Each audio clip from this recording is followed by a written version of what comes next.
ছাত্র গরিব, এই মাদ্রাসার ছাত্রগুলোরে যদি আপনি একবেলা খানা খাওয়াইতে পারেন, একজন হাফেজে কোরআন যদি আপনার ঘরে থেকে হাফেজ হতে পারে, এর থেকে ভাগ্য আপনার জন্য আর কিছুই হতে পারে না। ওই যে দেওবন্দ মাদ্রাসার এক সময়ের মুহতামিম আল্লামা কারি তৈয়ব সাহেব রহমাতুল্লাহি আলাইহি একটা ঘটনা লিখেন, বলে এক সময় গজনবী শহরের বাদশাহ ছিলেন সুলতান মাহমুদ গজনবী। এই সুলতান মাহমুদ গজনবীর ঘটনা তিনি বর্ণনা করেন, বলে তিনি একদিন রাতের বেলা তার উজির নাজির মন্ত্রীদেরকে নিয়ে তিনি রাতের বেলা পরিদর্শন করার জন্য পৌরসভার এলাকার মধ্যে ঢুকলো। পৌরসভা এলাকার ভিতরে যখন ঘোড়ার পিঠে সওয়ার হইয়া সবাই গভীর রাত্রে ঢুকলো, ঢুইকা দেখে পৌরসভার রাস্তার পাশে যে লাইট জ্বালানো থাকে, ওই লাইটের নিচে বসে বসে একজন ছোট হাফেজে কোরআন বালক, 7 বছর কিংবা 8 বছরের একজন বালক আল্লাহর কোরআনের তেলাওয়াত করে। জবান খুলে পড়ুন সুবহানাল্লাহ। এবার সুলতান মাহমুদ গজনবী উটের পিঠের থেকে লাফ দিয়ে নিচে নামলেন, নামে ডাক দেয়া কয়, এ বালক, এই গভীর রাত্রে শহরের মধ্যে কেউ নাই, সমস্ত মানুষ গভীর ঘুমে নিমগ্ন, কিন্তু এই গভীর রাত্রে তুমি কেন এখানে বসে কোরআন তেলাওয়াত করো? কি তোমার পরিচয়, কোথা থেকে আসলা, কেনই বা এখানে আমল করতেছো, কারণটা কি? বাচ্চাটা ডাক দিয়া কয়, কি আপনি, আপনাকে তো আমি চিনি না, কোথা থেকে আসছেন? তবে আমি এখানে আসছি, এই যে পাশেই দেখতেছেন যে মাদ্রাসাটা হেফজখানা, এই হেফজখানার একজন ছাত্র, আমি হেফজ পড়ি, কিন্তু এই রাতের বেলা আমি গরিব হওয়ার কারণে আমি লাইট কিনতে পারি না, আলো জ্বালাইতে পারি না।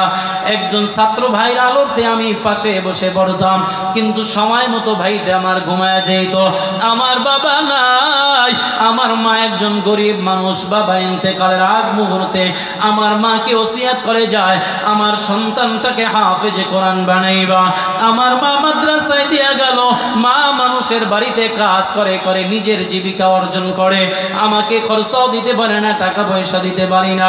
আমি এই মাদ্রাসার বোর্ডিং এর খাবার ফ্রি খাই আর রাতের বেলা অন্যের আলোতে ভরি, কিন্তু আমার মেধাটাও দুর্বল, যার কারণে তাড়াতাড়ি পড়াটা মুখস্থ হয় না। এই কারণে আমি এই রাতের বেলা আমার ছাত্র ভাই যখন ঘুমাইয়া যায়, আমি তখন এই আলোর নিচে এসে কোরআন তেলাওয়াত করি, মুখস্থ করি, আগামীকাল সকালবেলা যাতে করে পড়াটা আমি হাফেজ সাহেব হুজুরকে শোনাইতে পারি। আল্লাহর বান্দা সুলতান মাহমুদ গজনবী এই কষ্টের কথা শোনার পরে দিলটা নরম হয়ে গেল। ও আল্লাহর বান্দারা, তখনকার যুগের বাদশারা আমাদের যুগের বাদশাদের মতো জালেম ছিল না, ঠিক কিনা? আল্লাহর বান্দারা, সুলতান মাহমুদ গজনবী তো আল্লাহওয়ালা, আলেমদেরকে মহব্বত করতেন, কোরআন মহব্বত করতো। আর দেশের বর্তমান সময়ের বাদশারা আলেমদেরকে শাস্তি দেয়, তাদের ওয়ার্ডার মাদ্রাসা বন্ধ করে দাও, আলেমদের জেলখানায় ঢুকাইয়া দাও, তাদের যত প্রকার শাস্তি আছে দিতে থাকো। তারা মনে করে আলেমরাই এদেশের শত্রু। খোদার কসম, আলেম আর মাদ্রাসা মসজিদ এদেশের রহমতের 1 নম্বর কারণ, ঠিক কিনা?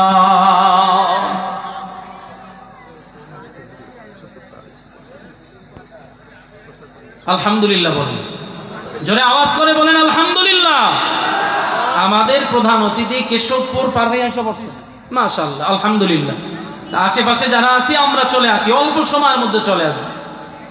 এবার সুলতান মাহমুদ গজনবী বাচ্চাটারে উঠাইয়া ঘোড়ার পিঠে উঠাইয়া বসাইয়া কয়, চলো তুমি আমার রাজ দরবারে, তোমারে আমি নিয়ে যাব। রাজ দরবারে নিয়ে নিজের আসনের মধ্যে বসাইয়া হাঁটু গেড়ে তিনি জমিনের মধ্যে পড়ে বসে বলল, ডাক দিয়া কয়, রে বালক, তুমি যে হেফজখানায় পড়ো, তোমার বাৎসরিক খরচ কত? কয়, আমার বাতি কেনার জন্য এত টাকা লাগে, তৈলের জন্য এত টাকা লাগে, এরপরে আমার বোর্ডিং এর খাবার এত টাকা লাগে, হুজুরের বেতন এত টাকা লাগে। 1 বছরে কত খরচ হয় পাই টু পাই হিসাব করার পরে তাকে শীতের পোশাক কিনে দেওয়ার পরে আরো পোশাক আদি কিনা দিয়া ওই গভীর রাত্রে যখন শেষ রাত হয়ে গেল, বাদশা মন্ত্রীকে ডাক দিয়া কয়, তাড়াতাড়ি করে ঘোড়ার পিঠে উঠাইয়া বাচ্চাটাকে তাড়াতাড়ি করে মাদ্রাসায় পৌঁছায় দাও, সবক শুরু হওয়ার আগে। যখন বাদশা এই ছেলেটাকে 1 মাসে কত টাকা লাগে এটা হিসাব করে 12 দিয়া গুণ করে 1 বছরের টাকা পয়সা দিরহামগুলো একটা খুঁতির মধ্যে দিয়া গিট্টু দিয়া তার কোমরের মধ্যে বেঁধে তারে বিদায় দিয়া দিবে।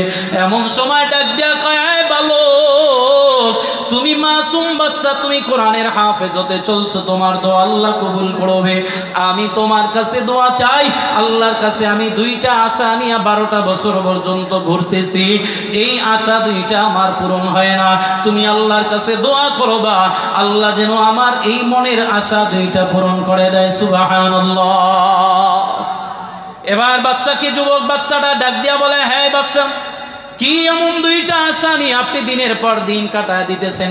আশা দুইটা বলবেন। কয় বলার দরকার নাই, তুমি শুধু এতটুকু দোয়া করো, আল্লাহ তুমি তার আশা দুইটা পূরণ করে দাও। বাচ্চাটাও নাসরবান্দা না ছাড়া যাবে না, আপনার মনের আশাটা কি আমি শুনতে চাই। এবার ওই বালক বাচ্চাটা বলার পরে, বারবার বলার পরে সুলতান মাহমুদ গজনবী কয়, এই বালক শোনো, আমার দিলের 1 নম্বর আশা হলো আমি যেন রাতের বেলা ঘুমের ঘরে আমার নবী মুহাম্মদুর রাসূলুল্লাহ সাল্লাল্লাহু আলাইহি ওয়াসাল্লামকে স্বপ্ন দেখতে পাই। 2 নম্বর আশা হলো এই পৃথিবীর মধ্যে আমি একজন ভালো মানুষের তালাশ করি, আমি তার খেদমত করব, আমি কাজ করে তার জীবিকা অর্জন করে দিব, আমি তার খেদমত করব, তার সেবা যত্ন করব। এই 2টা আশা ছাড়া আমার আশা নাই। বাচ্চাটা মনের আনন্দে চলে গেল।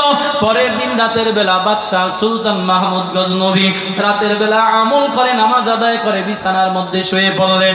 ওই দিকে ওই যে বাচ্চাটা মাদ্রাসার হাফেজ সাহেব, ছোট বাচ্চাটা বালক, বলে রাতের বেলা মসজিদে গিয়ে সবাই যখন ঘুমায় পড়ল, বাতিটা জ্বালাইয়া কোরআন শরীফটা খুলে খুলে কোরআনের তেলাওয়াত কিছুক্ষণ করার পরে 2 রাকাত নামাজ আদায় করে হাত উঠাইয়া আল্লাহর কাছে ডাক দিয়া কয়, দয়ার মালিক, যেই বান্দাটা তোমার কোরআনকে এত সম্মান করলো, তোমার কোরআনওয়ালার এত মহব্বত করলো, ও আল্লাহ তুমি তোমার ওই বান্দার দিলের আশা দুইটা পূরণ করে দাও। একদিকে দোয়া, অন্যদিকে আল্লাহ ডাক দিয়া কয়, পয়গম্বর আমার সুলতান মাহমুদ গজনবীর আপনি স্বপ্নে দেখা দিতে শুরু করে। হঠাৎ করে ঘুমের মধ্যে সুলতান মাহমুদ গজনবী আল্লাহর নবীকে স্বপ্ন দেখা শুরু করে দিল। চিল্লায়া বলেন সুবহানাল্লাহ। আল্লাহর নবী ডাক দিয়া কয়, সুলতান আমি তোমার সাথে দেখা দেওয়ার জন্য হাজির হয়ে গেলাম। সুলতান মাহমুদ গজনবী কয়, হুজুর আমি এতদিন আশা করলাম, আমল করলাম, দেখা দিলেন না, অথচ আজ আপনি দেখা দিয়ে ফেললেন, কারণটা কি? কয় যে ওই যে গতকালকে যে হাফেজকে, যে কোরআন ওয়ালাকে তুমি সম্মান করলা, তার দোয়ার বরকতে আল্লাহ তোমার এই আশা পূরণ করে দিল। এই সুলতান তোমার 2য় নম্বর আশাটা কি বলো? কয় আমার 2য় নম্বর আশা দুনিয়াতে ভালো মানুষের তালাশ করে খেদমত করব। নবী ডাক দিয়া কয়, সুলতান তুমি কি হাদিস পড়ো নাই, খায়রুকুম মান তাআল্লামাল কুরআনা ওয়া আল্লামা, তোমাদের মধ্যে সর্বোত্তম ওই ব্যক্তি যে কোরআন পড়ে, যে কোরআন পড়ায়, তার মানে তালেব ইলম দামি, আলেম ও দামি। এই সুলতান মাদ্রাসার হাফেজ ছাত্র